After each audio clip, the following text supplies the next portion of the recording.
Hola y bienvenidos. Hoy tenemos sobre la mesa material clave para quienes están estudiando comercio electrónico y marketing digital acá en Argentina.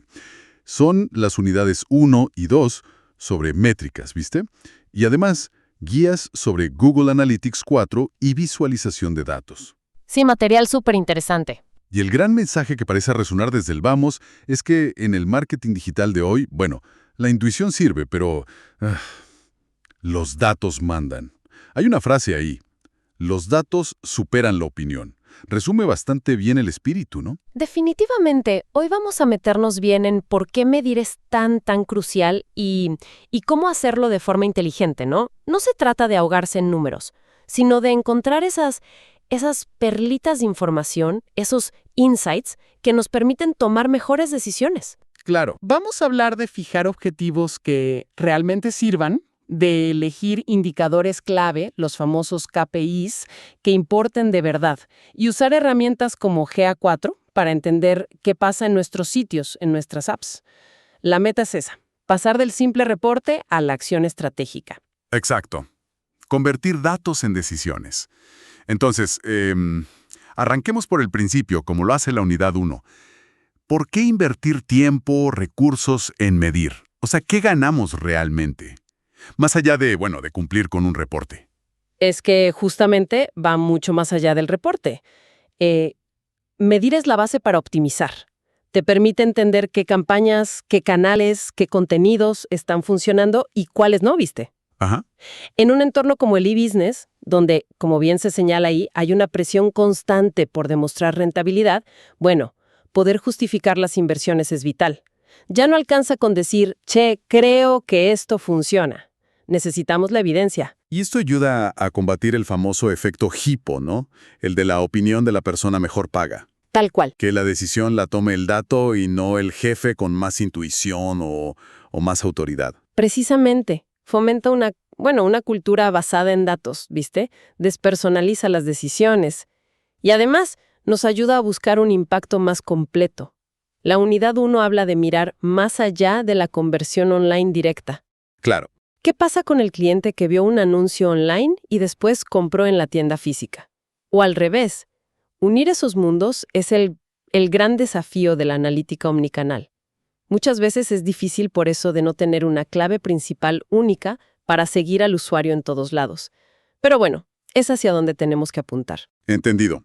Entonces, medir nos ayuda a optimizar, a justificar y a tener una visión más completa. ¿Qué otros beneficios clave podríamos destacar de esa primera unidad? Bueno, identificar qué funciona, claro, pero también encontrar el equilibrio justo entre ser eficaces, o sea, lograr el objetivo, ponele ventas, y ser eficientes, hacerlo con el menor costo posible, optimizando el ROI. Ese balance es clave. Sí, y a veces incluso anticipar tendencias con analítica predictiva. En resumen, es pasar de manejar un negocio medio a ciegas a tener un tablero de instrumentos bien calibrado. Y para que ese tablero funcione, necesitamos saber a dónde vamos. Acá entra el marco SMART para definir objetivos, que se menciona en la unidad 1. Suena a algo que todos creen conocer, pero donde suele fallar la aplicación real, ¿eh? SMART es un clásico. Específicos, medibles, alcanzables, relevantes y con plazo definido, temporales. El fallo común, mira, no está tanto en entender las letras, sino en la práctica. A veces se definen objetivos que no son realmente, o sea, que no son relevantes para el negocio posta. Ajá. O que son medibles, sí, pero con métricas superficiales. Es el famoso efecto iceberg. Festejamos un aumento de tráfico, la punta visible, sin ver que la tasa de conversión se fue al piso, el problema oculto debajo. Objetivos mal definidos o basados en KPIs erróneos te llevan a optimizar lo incorrecto. Malísimo. Hablando de métricas, la distinción entre macro y micro conversiones parece fundamental acá. La macro es la meta final, ¿no? Como una venta o un lead calificado. Pero las micro, ¿por qué son tan importantes? Porque son los escalones, ¿viste? Los pasitos que llevan a esa meta final. Una microconversión puede ser añadir un producto al carrito, descargar un catálogo, mirar un video explicativo, suscribirse a un newsletter, Claro. incluso visitar páginas clave como la de costos de envío o política de devoluciones. Medir estas acciones intermedias nos da una radiografía del viaje del usuario. Nos permite detectar dónde se traban, dónde abandonan y así poder optimizar cada paso del embudo. Entiendo. Desde que nos conocen, la conciencia, hasta que compran, la acción, y ojalá nos recomienden, la fidelización. Si no miras las micros, solo ves el resultado final, pero no el cómo ni el por qué. Tiene todo el sentido. Es como en el fútbol, ¿no? No solo importa el gol, la macro, sino también las asistencias, los pases clave, la recuperación de pelota. Esas serían las micros. Tal cual, excelente analogía. Y eso nos lleva a los KPIs, los indicadores clave de desempeño. La unidad 1 insiste mucho en esto. Un KPI es una métrica, pero no toda métrica es un KPI. ¿Cómo hacemos esa distinción en la práctica? Clave es la conexión directa con un objetivo estratégico. Un KPI tiene que doler o alegrar de verdad porque refleja el progreso hacia una meta importante. Y fundamental, tiene que ser accionable. Accionable, me gusta eso. Sí, pregúntate, si esta métrica sube o baja, ¿qué vas a hacer al respecto? ¿Te impulsa a tomar una decisión concreta? ¿Tenés los recursos o la capacidad para influir en ella? Si la respuesta es no, bueno, probablemente sea una métrica interesante, útil para entender contexto, pero no un KPI posta. Me gusta esa prueba de accionabilidad. Y el material también habla mucho del equilibrio entre eficacia y eficiencia. ¿Podrías darnos un ejemplo concreto de cómo se aplicaría esto, quizás en un contexto de e-commerce argentino? Claro. Imaginemos una tienda online que vende productos regionales. No sé, alfajores y dulces de distintas provincias. Algo bien nuestro. La eficacia podría medirse por los ingresos totales o el número de pedidos. La eficiencia, en cambio, podría ser la tasa de conversión, cuántas visitas terminan en compra, el costo de adquisición de cliente, el famoso CAC, o el retorno de la inversión publicitaria, el ROAS. Ok. Centrarse solo en la eficacia, o sea, vender mucho, podría llevarte a gastar una fortuna en publicidad, haciendo el negocio insostenible.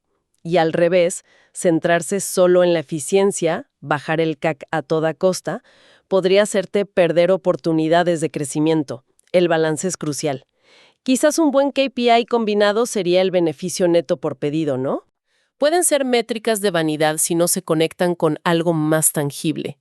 Ahora, si miramos la lista de Product Metrics, que está como material adicional, vemos ejemplos muy concretos alineados con el modelo ARRR. ¿Te acuerdas?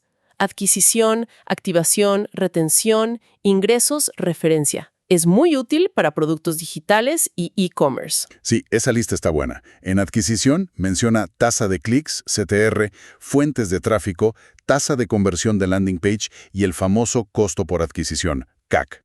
Métricas que nos dicen si estamos atrayendo gente y a qué costo, básicamente. Exacto. Luego, en activación, se enfoca en si esos usuarios nuevos realmente empiezan a usar el producto o servicio. Métricas como tasa de conversión de prueba a pago o el tiempo para obtener valor, TTV, o sea, cuánto tarda el usuario en decir, che, esto me sirve, y la tasa de activación son vitales sobre todo para modelos SaaS o freemium. Para retención, la lista trae tasa de retención, tasa de abandono, el churn rate, el cuco de los negocios de suscripción y la vida útil del cliente. Esto conecta con las métricas de comportamiento de la unidad 1, frecuencia, duración y esa métrica llamada stickiness o adhesión, que busca medir qué tan pegajoso es nuestro producto, ¿no? Correcto. Mide si vuelven seguido. En ingresos tenemos métricas financieras clave como ingresos recurrentes mensuales o anuales, MRR-AR, el importantísimo valor de vida del cliente, CLV o LTV, que estima cuánta plata nos dejará un cliente en total, y el ingreso promedio por cuenta, ARPA. Mucha sigla, pero clave. Sí. Y finalmente, en referencia, mide si nuestros usuarios nos traen más usuarios. Coeficiente de viralidad, el Net Promoter Score, NPS, para medir lealtad, y la tasa de conversión de referidos. Es una buena batería de métricas, la verdad. Antes de saltar a cómo medimos todo esto con herramientas, la unidad 1 introduce brevemente una técnica más avanzada. El Marketing Mix Modeling, MMM, suena complejo. ¿Podemos explicar de idea central y por qué es relevante aunque sea por arriba? Sí, aunque es avanzado, la idea es potente, posta. El MMM usa análisis estadístico sobre datos históricos para entender cómo contribuyen todos los canales de marketing online y offline. Tele, radio, vía pública, redes sociales, email, todo a un objetivo final, que usualmente son las ventas. Ah, mira vos. A diferencia de modelos de atribución más simples, que a menudo se centran en el último clic, el MMM intenta dar una visión completa del mix. Cuantifica el impacto de cada pieza, identifica cómo interactúan entre sí, las sinergias, y considera factores externos como la economía o la estacionalidad. O sea, intenta responder esa pregunta tan difícil de la incrementalidad. ¿Cuántas ventas extras generó realmente mi campaña de TV, considerando todo lo demás que estaba pasando? Del presupuesto total de marketing con una base más sólida. No es algo que todas las empresas puedan implementar fácil, ¿eh? Requiere datos históricos y capacidad analítica, pero entender el concepto es importante para valorar una visión más holística del marketing. Bien.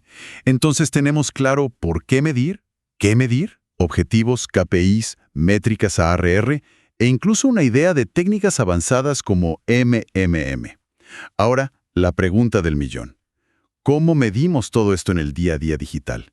Y acá entra la unidad 2 y la analítica web. La analítica web, como la define la unidad 2, es básicamente el proceso de recolectar, medir, analizar y reportar datos de las interacciones de los usuarios en nuestros activos digitales, la web, las apps, para entender su comportamiento y optimizar. Ha evolucionado un montón, desde los viejos logs de servidor de los 90 hasta las herramientas actuales basadas en tags de JavaScript y ahora el modelo de eventos de Google Analytics 4, GA4, que es el estándar hoy por hoy. ¿Y por qué es tan indispensable hoy? ¿Qué problemas concretos nos resuelve? Un montón. Nos ayuda a entender cómo navegan los usuarios, qué contenidos prefieren, de dónde vienen, qué los hace abandonar un carrito de compra, por ejemplo. Te permite calcular el ROI de campañas específicas, identificar cuellos de botella en la experiencia de usuario y, en general, tomar decisiones basadas en evidencia para mejorar tanto el sitio o la app como las estrategias de marketing. La unidad 2 también distingue entre fuentes de datos. Primera parte, first party, y tercera parte, third party. Con todo el lío de la privacidad y las cookies, esta distinción parece cada vez más relevante, ¿no? Totalmente. Los datos de primera parte son los que la empresa recolecta directamente de sus usuarios con su consentimiento. Lo que hacen en tu web, en tu app, datos de tu CRM, de tu programa de fidelización, son oro puro, precisos, relevantes y respetuosos con la privacidad. Su valor estratégico no para de crecer. ¿Y los otros? Los datos de tercera parte, que vienen de fuentes externas y a menudo se basan en cookies de seguimiento entre sitios, como las usadas para retargeting publicitario, están en franca retirada por las regulaciones tipo GDPR y las restricciones de los navegadores. El futuro es claramente de los datos de primera parte, no hay duda. Especialmente los de primera parte de nuestra web o app, es Google Analytics 4. Tanto la unidad 2 como el tutorial adicional profundizan en GA4.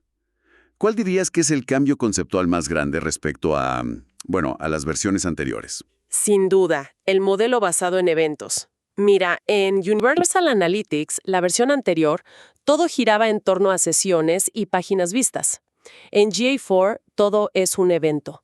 Page View, ver una página, es un evento. Session Start, iniciar sesión, es un evento. Scroll, desplazarse por la página, es un evento. Click, es un evento. Add to Cart, es un evento. Purchase, compra, es un evento. Todo. Todo es evento. Exacto. Esto lo hace mucho más flexible y potente para medir interacciones complejas y además unifica la medición entre sitios web y aplicaciones móviles. Después, nosotros definimos cuáles de esos eventos son eventos clave o conversiones para nuestro negocio. Ese cambio de paradigma es importante, sí. Y para entender de dónde vienen los usuarios que realizan esos eventos, el tutorial sobre canales, fuentes y medios en GA4 es clave. Repasemos rápido. ¿Qué son Source, Medium y Campaign? Son parámetros fundamentales para entender la adquisición de tráfico. Source, fuente, te dice el origen específico. Google, Facebook.com, Newsletter Mayo. Medium, medio, es la categoría general de esa fuente. Organic, tráfico de búsqueda no pago. CPC, costo por clic de anuncios pagos. Referral, tráfico desde otro sitio web que nos enlaza. Email. Y Campaign, campaña, es el nombre que le damos a nuestra campaña de marketing específica. Por ejemplo, Descuento Invierno 2025. Y acá es donde entra el famoso etiquetado UTM, ¿verdad? Que si no lo usamos bien, ojo, podemos perder mucha información valiosa. Fundamental. Clave. Si lanzas una campaña de email, un post promocionado en redes o incluso un banner en otro sitio, tenés que agregar parámetros UTM a los links. UTM Source, UTM Medium, UTM Campaign, etc. Es como ponerle una etiqueta a cada paquete que envías para saber exactamente de dónde vino y cómo rindió. Claro, vale la pena insistir en eso, sí. El tutorial también menciona los grupos de canales predeterminados que GA4 arma automáticamente: Organic Search, Paid Search, Direct, Referral, Organic Social, Paid Social, Email, etc. Conocerlos ayuda a interpretar los informes de adquisición en GA4. Ahora, más allá de la configuración inicial que menciona la unidad 2, crear cuenta, flujo de datos, implementar código, ¿cuáles son los desafíos reales al trabajar con GA4 en el día a día? Mira, la configuración básica es relativamente sencilla, ¿sí? El desafío está en asegurar la calidad y la confiabilidad de los datos. Como se advierte en los materiales, hay problemas comunes. Tráfico de bots que te inflan las métricas, nuestro propio tráfico interno de empleados, si no lo filtramos bien, errores en la implementación de eventos personalizados, inconsistencias en el etiquetado UTM que hablábamos recién, problemas con el consentimiento de cookies. Hay varias cosas. Entonces, no basta con instalar GA4 y mirar los números. Hay que validar, hay que chequear. Absolutamente. Hay que triangular información, comparar datos de GA4 con los del CRM o la plataforma de e-commerce, por ejemplo, configurar bien los filtros de exclusión, ser metódicos y consistentes con los UTMs, por favor, auditar la implementación de eventos cada tanto. La confianza en los datos es la base de todo. Sin datos confiables, cualquier análisis o dashboard es, inútil o peor, engañoso. Y una vez que tenemos datos, esperemos confiables, necesitamos comunicarlos de forma efectiva. Y acá entra el tema de la visualización de datos, que tiene su propio PDF complementario. ¿Por qué es tan crucial visualizar bien? Digo, más allá de que quede lindo. Porque nuestro cerebro procesa información visual muchísimo más rápido que texto o números crudos. Una buena visualización hace que patrones, tendencias, anomalías salten a la vista. Permite comunicar hallazgos complejos de forma clara y concisa a distintas audiencias, que quizá no son expertas en datos. Claro. El PDF da consejos muy prácticos. Eliminar el ruido visual, menos es más, posta. Elegir el tipo de gráfico adecuado para el dato y el mensaje. Basta de gráficos de torta para todo, por favor. Y, sobre todo, evitar lo que llaman teatro analítico. Esos gráficos súper llamativos, pero que no aportan valor real, solo confunden. Me gustó mucho la idea de contar historias con datos que menciona el material, usando elementos visuales como color, tamaño o disposición para guiar la mirada y destacar el mensaje principal. Dan el ejemplo de Hans Rosling y hasta la comunidad de Reddit Data is Beautiful. Es algo aplicable incluso con herramientas sencillas, tipo Excel. Totalmente aplicable. No hace falta un software súper sofisticado. Incluso en Excel o en Google Sheets, elegir el gráfico correcto, usar colores con intención, por ejemplo, para resaltar una categoría o una tendencia, añadir un título claro y una anotación clave, puede transformar una tabla aburrida en una historia comprensible e impactante. Es pensar en quién va a ver el gráfico y qué queremos que se lleve de él. Ligado a esto están los cuadros de mando o dashboards, otro tema con material dedicado. Se presentan como la solución mágica para tener todo a la vista en tiempo real usando herramientas como Google Data Studio, que ahora es Looker Studio. Suena ideal, pero ¿cuáles son las trampas? El PDF advierta sobre varios riesgos. Los dashboards son herramientas poderosísimas, si se usan bien. Permiten monitorear KPIs clave de forma rápida y centralizada. El problema es que a menudo se crean y se abandonan. O peor, se interpretan mal. Un riesgo enorme es la falta de contexto. ¿Cómo sería eso? Que dos personas ven el mismo número en un dashboard, ponele tasa de rebote del 70%, y sacan conclusiones totalmente opuestas porque no entienden qué significa esa métrica para esa página específica o no consideran la estacionalidad o 1000 factores más. Otro riesgo es la calidad de los datos que lo alimentan. Si los datos base son incorrectos o están cocinados, el dashboard será una mentira bonita. Claro. Basura entra, basura sale. Tal cual. Y está el riesgo de la falsa eficiencia. Creer que tener un dashboard reemplaza la necesidad de análisis profundo. No la reemplaza para nada. Claro. El dashboard te muestra el qué, pero raramente te explica el por qué. Exacto. Requieren configuración experta, mantenimiento, validación constante y, sobre todo, análisis crítico por parte de alguien que entienda el negocio y los datos. Como dice el material, los dashboards habilitan al analista, no lo reemplazan. Pueden ser peligrosos si generan una falsa sensación de control o de entendimiento que no es real. Todo esto nos lleva al rol del analista digital hoy, que la unidad 2 describe como algo que va mucho más allá de sacar reportes. ¿Cómo evolucionó ese perfil? ¿Qué se necesita hoy? El analista moderno necesita ser un perfil híbrido, ¿viste? Requiere conocimientos técnicos para manejar las herramientas. GA4, Tag Manager, Looker Studio, a veces SQL. Necesita una gran capacidad analítica para interpretar datos, formular hipótesis, diseñar experimentos como tests A/B, y necesita una fuerte visión de negocio para entender los objetivos, traducir los hallazgos en recomendaciones accionables y comunicarlas de forma efectiva a diferentes equipos: marketing, producto, dirección. Un rol súper completo. Sí, es un rol de puente, de traductor y un motor clave para la optimización continua, basada en datos. Muy bien, creo que hemos cubierto bastante terreno, ¿eh? Si tuviéramos que resumir los mensajes clave de toda esta exploración para los estudiantes que nos escuchan, ¿qué les dirías? Diría primero que entiendan que la medición digital es estratégica. No es solo una tarea técnica operativa. Segundo, que definir objetivos SMART y KPIs que sean accionables y balanceados, eficacia versus eficiencia, es el cimiento de todo. Fundamental. Tercero, que GA4 es la herramienta estándar actual. Es potente por su modelo de eventos, pero exige rigor en la configuración y validación constante de datos. Y ojo con los UTMs, usarlos bien. Y yo añadiría que la visualización clara es esencial, pero que los dashboards son herramientas que requieren pensamiento crítico y no reemplazan el análisis profundo. El valor real está en los insights que llevan a la acción, no en acumular datos por acumular. Exacto.